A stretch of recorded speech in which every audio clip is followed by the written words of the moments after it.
আসসালামু আলাইকুম। আমি আজকে মিষ্টি কুমড়ো শাক রান্না করছি। মিষ্টি কুমড়ো শাক দিয়ে কাঁঠালের বিচি, কই মাছ দিয়ে রান্না হচ্ছে।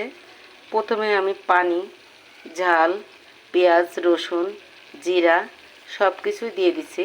উতলায় গেলে আমি শাকটা দিয়ে দিচ্ছি। এবার শাকটা একটু নাড়াচাড়া দিয়ে আমি এটাকে ঢেকে দিব।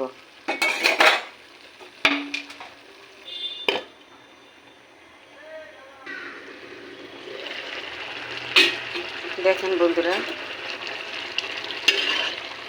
শাকটা দেখতে কত সুন্দর লাগছে। আমি এখন এই শাকের ভিতরে মাছ দিয়ে দেব।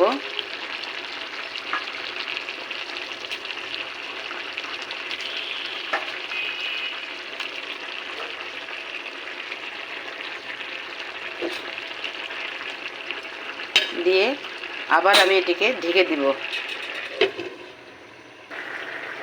দেখেন কত সুন্দর দেখা যাচ্ছে। আমার রান্নাটা প্রায় হয়ে আসছে। দেখেছেন বন্ধুরা, কত সুন্দর দেখা যাচ্ছে, কত সুন্দর মোলায়েম হয়েছে। একদম একদম শাকটা গলে মিশে গেছে।